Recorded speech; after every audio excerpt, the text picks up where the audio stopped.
যশোরের ঝিকরগাছায় চলাচলের রাস্তা তৈরির নামে প্রতিবেশী সীমানা প্রাচীর ভেঙে দেওয়ার অভিযোগ উঠেছে এক প্রভাবশালীর বিরুদ্ধে। সশস্ত্র কিশোর সন্ত্রাসীদের দিয়ে অস্ত্রের ভয় দেখিয়ে এই ভাঙচুর চালানো হয়েছে।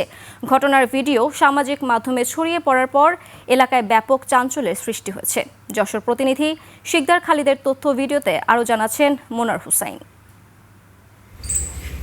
যশোরের ঝিকরগাছা উপজেলার পারবাজার বিলপাড়া এলাকার কৃষক মফিজুর রহমান 2 বছর আগে কৃষিকাজের সঞ্চিত অর্থে 7 শতক জমি কিনে সেখানে বসতবাড়ি নির্মাণ করেন।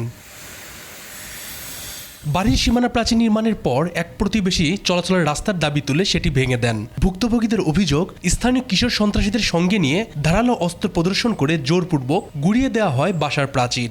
ওরা প্রত্যেক দিনে হুমকি দিচ্ছে, ভিডিও আছে যে অস্ত্র নিয়ে ছেলে পিলে লাঠি চাইনিজ নিয়ে এসে হামলা করছে, পাঁচিল ভেঙে দিয়েছে। একই অভিযোগ তুলেছেন পাশের আরেক প্রতিবেশী। তিনি বলেন, পৈতৃক সূত্রে পাওয়া জমির ওপর নির্মাণ করা তার বাড়ির সীমানা প্রাচীরও ভেঙে দেওয়া হয়েছে। স্থানীয়দের অভিযোগ, প্রভাব খাটিয়ে দীর্ঘদিন ধরেই এলাকায় এমন কর্মকাণ্ড চালিয়ে আসছেন অভিযুক্তরা। হাতুড়ি হাতে, সাপল হাতে, লাঠি টাঠি হাতে। আমি বলছি তোমরা থেমো, পাঁচিলটা ভেঙে না, পিটাচিলি বাড়ি দিয়ে না। আমার কোনো কথা শোনা নেই, তারা মুখ খিস্তি গালাগালিতে বিভিন্ন বম্বেশ কথা বলে পাঁচিল ভাঙা শুরু করেছে। ঘটনার সময় অস্ত্র হাতে কয়েকজনের প্রাচীর ভাঙার ভিডিও সামাজিক যোগাযোগ মাধ্যমে ছড়িয়ে পড়ে।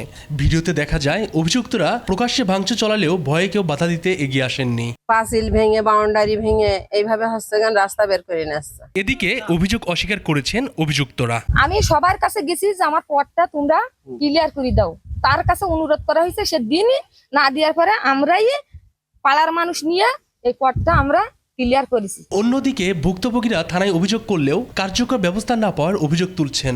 তবে ঝিকরগাছা থানার ভারপ্রাপ্ত কর্মকর্তা জানান, আইন অমান্য করে প্রাচীর ভাঙার অভিযোগ তদন্ত করা হচ্ছে। তবে সশস্ত্র সন্ত্রাসীদের মহড়ার বিষয়টি তার জানা নেই। আমাকেও যেতে বলে আমি নিজেও যাই, গিয়ে দেখি অবস্থা। আমি তাদেরকে পরামর্শ দিই যে এটা আপনি যেহেতু নির্বাহী ম্যাজিস্ট্রেট, উনি রাস্তা বন্ধ করার বিষয়টা উনি রাস্তা খুলে দিলে উনি দিবে এবং আইনগত ব্যবস্থা উনি নেবে, ওনার সাথে করেন। ঘটনা নিরপেক্ষ তদন্ত এবং দায়ীদের বিরুদ্ধে দ্রুত আইনানুগ ব্যবস্থা নেওয়ার দাবি স্থানীয়দের। মোনার হুসাইন, 21 টেলিভিশন।